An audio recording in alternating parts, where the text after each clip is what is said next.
Betrayal, humiliation, manipulation. She destroyed my life in front of everyone. I didn't even see it coming. One moment, I was standing at the edge of the community hall stage, waiting for my turn to give a short thank you speech for the charity project I had spent 6 exhausting months organizing. The next moment, Deborah's voice cut through the crowd like a blade. God, would you look at her, pretending she's some kind of saint when we all know she's nothing but a pathetic joke. Her words didn't just hit me, they detonated in my chest. The microphone squealed as my hand trembled, almost dropping it. My knees weakened. The 100 pairs of eyes in the audience swiveled from her to me, searching, judging, hungry for spectacle. I froze. Deborah stood near the front row, arms crossed, lips curled, and a cruel smile that made my stomach twist. She wasn't whispering. She wanted everyone to hear. She wanted me to burn. Someone laughed nervously in the back, and my vision blurred. My throat locked up. All I had rehearsed, every word of gratitude, every carefully chosen phrase evaporated. Deborah, please. I managed to stammer, my voice cracking like glass. But she wasn't finished. She stepped forward, louder now, her heels clacking like gunshots across the polished floor. Why don't you tell them the truth? Tell them how you begged me to fix your mess when you couldn't even manage your own marriage. Or should I mention those panic attacks you hide in the bathroom? The hall went silent. It was like every molecule of air had been sucked out. People I had trusted, worked alongside, even laughed with now staring at me like I was contagious. I could feel my pulse hammering in my throat, every breath shallow, every nerve exposed. Deborah, stop, I whispered, though I knew it was useless. Her eyes glinted with a sick kind of joy. No, I think they deserve to know who they are clapping for, a fraud, a weak little woman who can't keep her life together but wants applause for playing pretend. I felt my legs give way, but I locked my knees, gripping the podium to stay upright. My palms were slick with sweat. My chest tightened, heart galloping into panic. It was happening again, the crushing pressure, the dizziness, the black edges closing in. Someone murmured, "Is she okay?" Another voice, "Oh my God, it." But no one moved to help. They'd just watched. Deborah tilted her head, savoring my humiliation. Then she delivered the final blow. You want to be respected? Then stop hiding your pathetic little breakdowns behind fake smiles. We all see through you. The words sliced me open. My secret, my panic attacks, the thing I had hidden so carefully from nearly everyone, was now spilled across the room, dissected under fluorescent lights. I couldn't breathe. My chest convulsed, and the microphone clattered to the floor with a hollow echo. My vision tunneled, faces warping, voices blending into an indistinct roar. The last thing I heard before collapsing was Deborah's laugh. And then blackness. When I came to, I was lying on the cold linoleum floor in a side hallway, someone pressing a water bottle into my hand. The hall was quieter now, but muffled chatter drifted through the doors, heavy with pity and speculation. My hand shook so badly I couldn't hold the bottle. She really went for you, a voice muttered nearby. I recognized Lisa, another volunteer, but she didn't sound sympathetic. She sounded almost amused. Tears stung my eyes, and I pressed my face into my palms, trying to block it all out. But the whispers seeped through the cracks. Did you hear what Deborah said? Is it true? I had no idea she was that unstable. I wanted to scream. To vanish. To claw Deborah's smirk from my memory. Instead, I sat there, broken, my body betraying me with tremors and sobs I couldn't control. Because I knew one thing with absolute certainty. Deborah hadn't just humiliated me. She had destroyed me. And she wasn't finished. Deborah wasn't always a monster. At least, that's what I kept telling myself for years. She arrived in my life like a hurricane disguised as sunshine, charismatic, commanding, impossible to ignore. When I first met her at my cousin's wedding, I was 22, eager to impress, desperate for guidance in a life that already felt like it was slipping through my fingers. Deborah was 39 then, radiant in that kind of polished, predatory way older women have, the kind of woman who makes you feel small, but also like maybe, just maybe, you could rise if she allowed it. I see so much potential in you, she said, leaning across the champagne table, her eyes sharp and calculating. Don't waste it being timid, the world doesn't reward timid girls. I believed her. I needed her approval.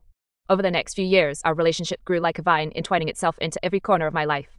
She came over for dinners, gave me advice about my career, my relationships, even the way I dressed. She offered to mentor me through work crises, help me plan events, even introduced me to people who mattered. And I was grateful enough to ignore that tiny flicker of discomfort whenever her compliments carried a sharp edge. She had a way of making the world feel like a stage and you, the star, only if she said so. There were red flags, of course, but I brushed them aside. The first was a comment she made when I was 24, struggling with my first real panic attack. I had called her, shaking, my voice barely above a whisper. Though, don't be so dramatic, she laughed softly. You're letting people see weakness, control it. You have to control it, or everyone will think less of you. I remember staring at the phone, hurt but convinced I just needed to try harder. That was Deborah's gift, she could make cruelty sound like guidance. Another red flag came at my 26th birthday party. I had spent weeks planning a small dinner for my closest friends.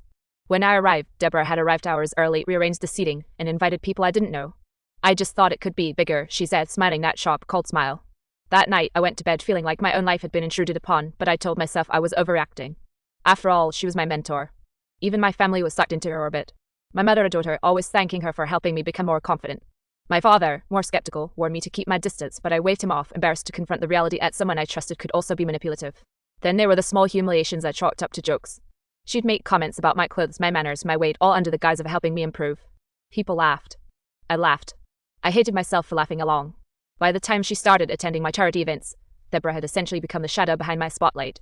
She would hover during meetings, offering advice that always seemed helpful until I realized later it had subtly sabotaged me. She had an uncanny way of predicting how I would react, where my insecurities lay, and exploiting them under the guise of mentorship. I didn't see it. I wanted to believe I was strong. I wanted to believe I could handle her. Even secondary characters, the people who should have intervened, were part of the trap. Lisa, my co-volunteer, was sweet but timid, always laughing off Deborah's digs. My cousin, the person who introduced us, shrugged at my complaints and said, "She means well." Everyone in my circle had normalized Deborah's dominance. The real turning point was subtle. I noticed my confidence shrinking, my anxiety swelling, but I blamed myself. I tried therapy briefly but couldn't talk about Deborah without breaking down. My friends reassured me she was just tough love. My family praised her influence. Until that night at the community hall, I had no idea just how much she had studied me, dissected my weaknesses, and weaponized them. I replayed our interactions endlessly in my head, every compliment that stung, every helpful suggestion that cut suddenly the pieces fit. She hadn't been my friend. She had been mapping my insecurities, gathering ammunition for the moment she could unleash them publicly. And I hadn't seen it coming. I had thought she was a friend, a mentor, a guiding force. But the truth was darker than I could have imagined. Deborah had spent years building trust just to tear me down in the most devastating way possible. And the night of the charity event wasn't the first time she had humiliated me, it was the crescendo. The reveal. The evidence was in the small details I had ignored, the way she lingered on my panic attacks, the sly comments disguised as jokes, the way she positioned herself at every social gathering. Everything had been meticulously planned. That's when I realized my life had been a stage and Deborah had been directing every scene, ensuring that when the moment came, I would collapse under the weight of her cruelty. I wish I could say the charity hall incident was a one-time nightmare, an isolated disaster. But the truth was far worse. What I didn't know at the time and wouldn't fully comprehend for weeks was that Deborah had been meticulously orchestrating my humiliation for years.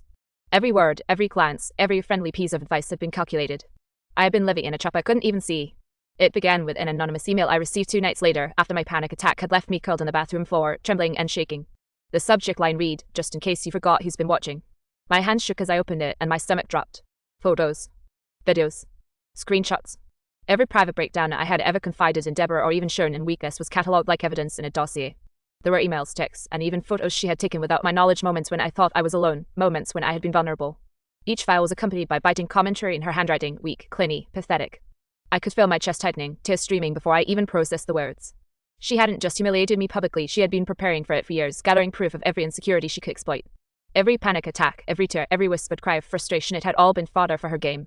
Then I started noticing the subtle signs I had missed. At work, Deborah had been helping me with presentations, but she had leaked sensitive mistakes to colleagues, ensuring that my reputation teetered on the edge. At family gatherings, she had spun my minor anxieties into exaggerated stories, planting seeds of doubt about my stability. Even my closest friends had been subtly influenced. Deborah had inserted herself into my life so deeply that everyone around me had begun to question me instead of her. And then the final, crushing revelation came from Lisa. She confessed in a trembling phone call that she had witnessed more than she'd admitted at the charity event. "Deborah, she's been manipulating everyone," Lisa said. She even got my cousin to tell me things you never said just so I'd doubt you." I wanted to scream, to shake Lisa, but the truth landed like bricks in my chest. Everyone I thought I could trust had been nudged by Deborah to doubt me, to see me as unstable, to isolate me from support. The psychological impact was immediate. I couldn't sleep, couldn't eat. My panic attacks intensified, each one more violent than the last. I felt hunted, exposed, like I was walking through a world of whispers and sideways glances. Every notification pinged my phone with terror. I feared another message from Deborah, another threat of exposure. I stopped attending social events. I stopped speaking up at work. I started questioning every interaction, every friend, every word of encouragement I had ever received. And yet the cruelty didn't stop there. Deborah had shared her evidence with select people, not all at once, but carefully, like a slow drip of poison. Some of my colleagues began distancing themselves. Certain relatives avoided me under vague pretenses. Even my mother, despite her natural inclination to defend me, started questioning whether I had exaggerated my panic attacks, whether I had overreacted. It was as if Deborah had rewritten reality to paint me as fragile, dishonest, and manipulative, all while she appeared charming, supportive, and touchable. The betrayal cut deeper than anything I had experienced. Friends I had confided in now had doubt in their eyes. Family members who once held me close now hesitated. And through it all, Deborah's laughter echoed in my mind, the cruel, precise cadence of someone who had won without ever lifting a hand. But the worst part, I realized I had played right into her hands. Every time I tried to defend myself, I inadvertently gave her more material, more evidence to twist against me. Every panic attack, every whispered cry in the night, every moment of self-doubt became a weapon in her arsenal. I was trapped in a world where reality itself had been manipulated, where my pain was fodder for someone else's amusement. By the end of that week, I understood something that would haunt me for months. I had been betrayed not just by Deborah, but by the illusion of safety itself. The world I thought I knew, the network of friends, family, and colleagues was tainted. The person I had trusted more than anyone, the one I had thought was guiding me through life's chaos, had been orchestrating my destruction all along. And Deborah? She hadn't even tried to hide it anymore. Every message, every look, every calculated smile told me she knew the damage she had done and she reveled in it. The reality of her betrayal was brutal, unrelenting, and utterly devastating. I felt hollowed out, stripped of confidence, and consumed by rage, fear, and despair. And the thought that haunted me more than anything, this was only the beginning. I didn't plan it. I hadn't rehearsed it. But when I saw Deborah at the next charity meeting, seated smugly at the head of the table, I knew I couldn't let her keep poisoning my life. Every nerve in my body was screaming, but something inside me, something raw, angry, indestructible, fueled my steps. Deborah, I said, my voice shaking but growing steadier with every syllable. The room hushed instantly. She looked up, arching a perfectly sculpted eyebrow, that same predatory smirk curling on her lips. Yes, she purred, as if she had all the time in the world to toy with me. I took a deep breath. You know exactly what you've done. Every panic attack, every humiliation, every moment of doubt, you planned it. You weaponized my life against me. A ripple ran through the room. Colleagues shifted uncomfortably. Lisa's hand twitched against her notebook. My chest burned with rage, but I forced myself to keep going. You think you can manipulate everyone around me and laugh about it behind my back? I continued. I know about the emails, the photos, the messages. I know you've been orchestrating my destruction for years. The smirk folded for a fraction of a second, but she recovered immediately, leaning back in her chair. Though, sweetie, she said, her voice honeyed and dangerous, you're being dramatic again. Calm down. I felt something inside me snap. No, not this time. My voice boomed across the room. I've spent months terrified of you, hiding in bathrooms, shaking through events you ruined, and now everyone will know the truth. I pressed the printouts of emails and photos onto the table. Colleagues leaned in, eyes widening as Deborah's carefully constructed facade began to crumble. The truth spilled out of her words, her manipulations, the years of planning to destroy me all in black and white. The room turned cold. Faces I had trusted stared at her, incredulous. Is this true? One colleague asked quietly. Deborah's composure cracked. For a heartbeat, her arrogance faltered. You don't understand, she hissed. It was helpful. I was helping you. Helping? I snapped, slamming my hand onto the table. You humiliated me, manipulated my friends and family, and made me feel unsafe in my own life. That's not help. That's cruel. That's abuse. My mother, who had always tried to see the best in people, stepped forward. Her eyes were wide, filled with a mixture of shock and disbelief. Deborah, is this true? Deborah froze. Her mouth opened and closed like a fish out of water. The people around her, the colleagues, the volunteers, even my family were finally seeing the real woman I had been describing for months. The one I tried to warn them about but had struggled to make them believe. The fallout was immediate. Board members of the charity organization convened an emergency meeting. Legal authorities were called when Deborah threatened to sue me for defamation, a move that backfired spectacularly when emails, texts, and witnesses proved her long-term manipulation. Financial sponsors withdrew support after discovering she had misrepresented both my work and her own involvement. Friends who had been hesitant to believe me publicly apologized, offering support as I navigated the legal and social repercussions. Deborah tried to recover her composure, but it was too late. The community had seen her for what she was, calculating, cruel, and utterly devoid of empathy. She was stripped of her positions, shunned by friends, and publicly condemned. Her reputation, once polished and untouchable, crumbled under the weight of evidence and testimony. Even then, it wasn't easy. I still had to face my own trauma, years of anxiety, sleepless nights, and panic attacks weren't erased by justice. But standing there, looking at her as she realized the world she had dominated was turning against her, I felt a flicker of power I hadn't known I possessed. I could speak, be heard, and reclaim the narrative of my life. That confrontation was brutal emotionally, socially, and psychologically, but it was the first time I truly felt the possibility of freedom. Deborah's cruelty had met its match in the light of truth, and I had survived it. The path ahead would still be long, but for the first time in years, I didn't feel completely alone. I had confronted the storm, and now the storm was facing me. The days after the confrontation felt surreal. It was like waking up in a world that was familiar yet entirely different. Deborah had been publicly exposed, stripped of every shred of influence she once wielded. She avoided my calls, my emails, even my glance, and for the first time in years, the shadow she had cast over my life no longer loomed so darkly. But freedom, I quickly realized, didn't mean the trauma had disappeared. Every night, I still woke drenched in sweat, heart pounding as though the panic attacks were embedded in my DNA. Social gatherings felt overwhelming, every whisper made me flinch. I had to relearn trust, brick by brick, word by word. Therapy became my anchor. My counselor, Dr. Emerson, helped me untangle years of manipulation. You weren't weak, she said during one session, her eyes steady and unwavering. You were human, you survived a predator, and that is strength. I began to journal obsessively. I wrote down every memory, every insult, every cruel maneuver Deborah had made, not to relive it, but to reclaim control. Each page was a small victory, a reminder that the story of my life would no longer be dictated by someone else. My friends and family rallied around me in ways I hadn't dared hope for. Lisa, who had once been complicit through fear, now became a fierce advocate. I should have believed you sooner, she admitted, her voice tight with regret. Together, we reviewed the documentation of Deborah's manipulations, turning her weapons into evidence of her cruelty. My mother, finally seeing the full extent of Deborah's betrayal, held me close, tears streaming down her cheeks, whispering apologies I had waited years to hear. I also learned the hard truths about boundaries. I had spent so much of my life allowing Deborah to manipulate me because I didn't know how to say no. Therapy, books, and late-night reflections taught me that self-protection was not arrogance or weakness, it was survival. I set strict boundaries with colleagues, friends, and even family members who had been slow to recognize the manipulation. Some relationships I had to walk away from entirely. It was painful, but it was necessary. One of the most empowering steps came when I returned to public speaking. My first event post-Deborah was terrifying. My hands shook as I approached the podium, heart hammering, but as I looked out at the audience, I realized I was no longer performing for anyone but myself. I spoke honestly about resilience, about surviving cruelty, and about reclaiming one's life after betrayal. The applause I received felt nothing like the hollow clapping from before. It was real, earned, and healing. I also confronted lingering guilt. For years, I had blamed myself for trusting Deborah, for not recognizing the signs sooner, for letting her invade my life so completely. Through therapy and self-reflection, I learned that the fault had never been mine. The blame lay squarely with Deborah and her calculated cruelty. Releasing that guilt was slow, like peeling layers of skin off, but with each layer gone, I felt stronger. Today, I've rebuilt my life with intentionality.